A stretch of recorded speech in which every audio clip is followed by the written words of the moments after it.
Oke, untuk bagian karya ilmiahnya adalah sebuah karya tulis ilmiah secara umum terbagi dalam dua bagian, yaitu bagian pelengkap dan bagian inti. Bagian pelengkap terdiri atas halaman judul, daftar isi, pengantar, kata pengantar, persembahan, lembar pengesahan, dan abstrak. Sedangkan bagian inti terdiri atas pendahuluan, kajian pustaka, metode, hasil, pembahasan, dan penutup. Untuk pendahuluan, bagian pendahuluan berisi gambaran tentang topik penelitian yang hendak dibahas. Bagian ini terdiri atas beberapa subbagian yang pada umumnya terdiri atas latar belakang masalah, rumusan masalah, tujuan penelitian atau penulisan, dan manfaat penelitian. Aspek-aspek yang bisa disertakan pada bagian ini diuraikan secara sederhana di bawah ini, yaitu pertama, latar belakang masalah. Bagian ini menguraikan fakta dan informasi yang menjadi alasan mengapa penelitian perlu dilakukan dan mengapa penulisan tertarik dengan objek yang diteliti. Hal penting yang perlu ditemukan pada bagian ini ialah review perpustakaan. Penelitian perlu menyatakan beberapa penelitian yang relevan dengan topik yang dikerjakan. Kedua, rumusan dan batasan masalah. Berdasarkan fenomena yang menjadi daya tarik dan dijelaskan pada bagian latar belakang, penulisan harus secara eksplisit mengemukakan masalah yang hendak dikali. Pada bagian ini, penulisan perlu mengemukakan butir-butir masalah yang menjadi fokus kajian, karena pada bagian latar belakang biasanya hal ini belum disampaikan. Pada umumnya, rumusan masalah disampaikan dalam kalimat tanya. Kalimat tanya yang digunakan hendaknya operasional, artinya dapat dijawab atau dikerjakan, dan keberhasilannya dapat diukur dengan mudah. Hindari kalimat tanya yang tidak jelas dan keberhasilan. Selanjutnya, tujuan penelitian. Pada bagian ini, penulisan hendaknya mengemukakan hal-hal yang menjadi tujuan penelitian. Rumusan tujuan penelitian biasanya merupakan pernyataan yang menjawab pertanyaan yang dirumuskan dalam bagian rumusan masalah. Tujuan penelitian adalah relevan dengan rumusan masalah yang ditetapkan. Jika ada 5 rumusan masalah, maka tujuan penelitian pun 5 pertanyaan.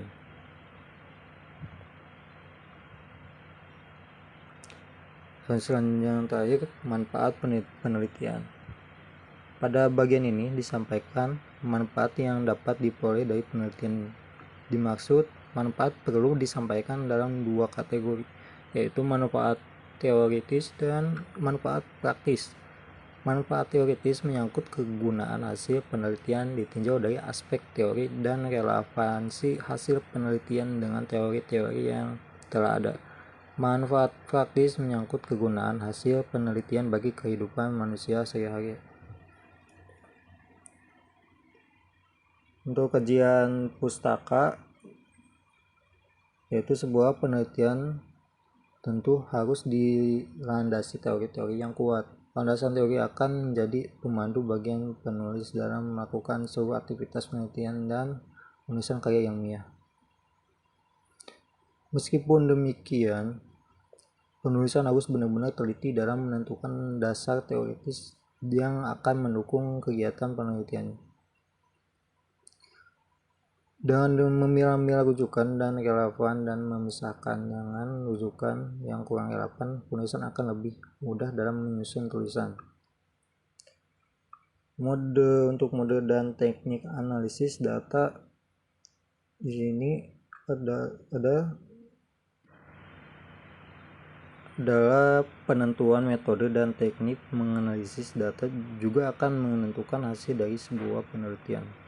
Metode harus dibedakan dari teknik.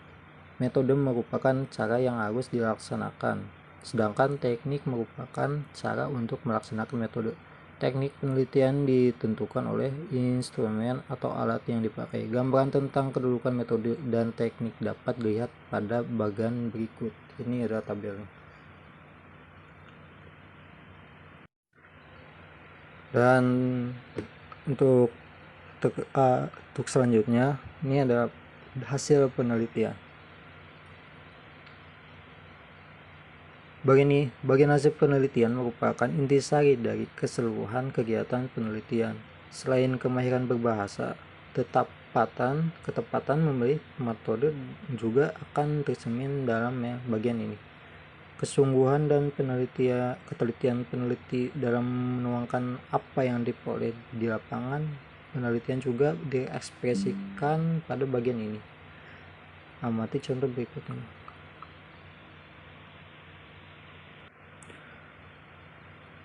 Lebih bergumul dengan data yang telah diperoleh. Sub dari bagian isi biasa disebut juga subbab karena bagian isi umumnya dianggap sebagai bab yang mandiri. Biasanya tergantung ruang lingkup masalah. Bila masalah yang hendak dibahas terdiri dari 3 butir, subbagian isi bisa menjadi 3. Jangan sampai 4, apalagi 5. Mengingat pada bagian isi, penulis harus melakukan analisa berdasarkan pertanyaan-pertanyaan yang muncul pada bab pendahuluan. Terus selanjutnya penutup.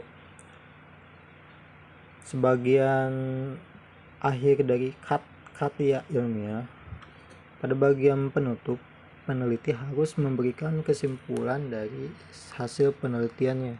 Kesimpulan tersebut harus disajikan secara lugas, sederhana, dan singkat. Tujuannya agar pembaca bisa lebih menangkap hasil penelitiannya dengan baik dan komprehensif.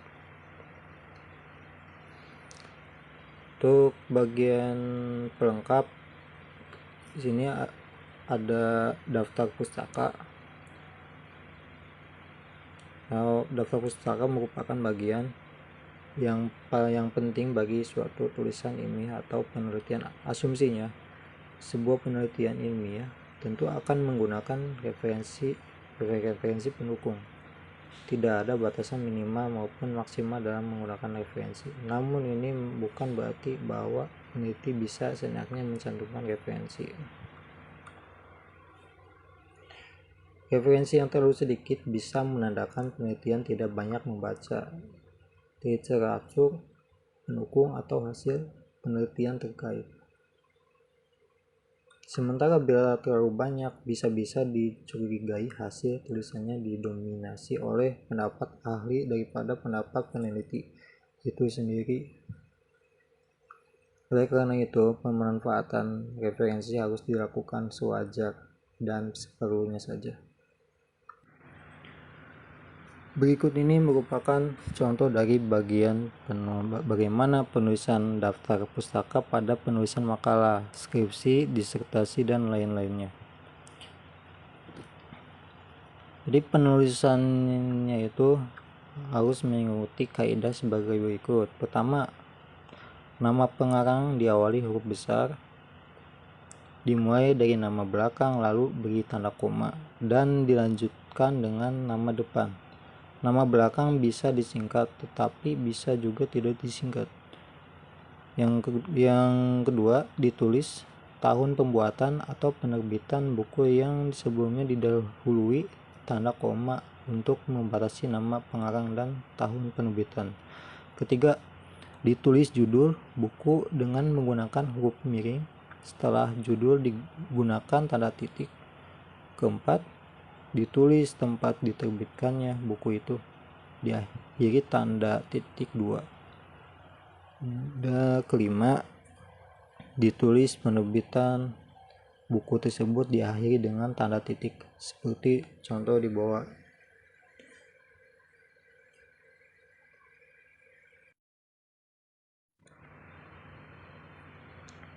Yang kedua, penulisan daftar pustaka yang diambil dari internet mengikuti kaidah sebagai berikut.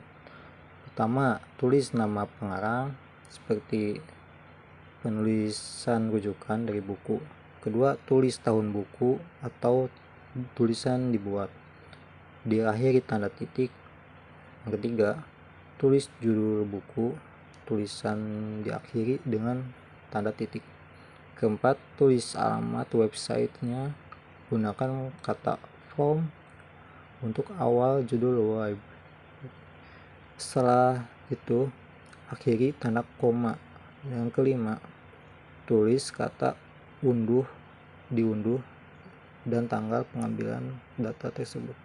Ya contohnya ya di bawah itu. Yang ketiga, penulisan daftar pustaka yang pengarang atau penulisan lebih dari satu orang mengikuti kaidah sebagai berikut. Pertama, tulis nama belakang dari penulis pertama, akhiri tanda koma, lalu tulis nama depan dengan disingkat, akhiri tanda koma. Setelah itu tulis nama pengarang kedua, ketiga, dan seterusnya dengan urutan nama pertama dulu, kemudian nama kedua tanpa dibalik. Untuk contohnya seperti ini. Untuk berikutnya adalah abstrak. Abstrak menjadi bagian penting dari sesuatu tulisan ilmiah. Tiap-tiap institusi biasanya mempunyai ketentuan tertulis tentang tata cara penulisan abstrak. Abstrak merupakan suatu bagian uraian yang sangat singkat. Ukurannya kira-kira 6-10 baris. Abstrak bertujuan untuk menerangkan kepada para pembaca aspek-aspek mana yang dibahas dalam suatu karya ilmiah. Abstrak biasa memuat latar belakang singkat, tujuan penelitian, metode yang digunakan, hasil penelitian, dan kesimpulan pada umumnya. Abstrak ditulis dalam dua bahasa, bahasa Indonesia dan bahasa Inggris. Tujuannya agar hasil penelitian dapat dibaca oleh banyak orang, tidak hanya di dalam negeri tetapi juga di mancanegara. Ya contohnya. Untuk yang selanjutnya, yang terakhir adalah prakata. Nah, di sini pemahaman yang salah sering terjadi pada bagian ini. Masalah yang banyak menggunakan kata pengantar daripada prakata.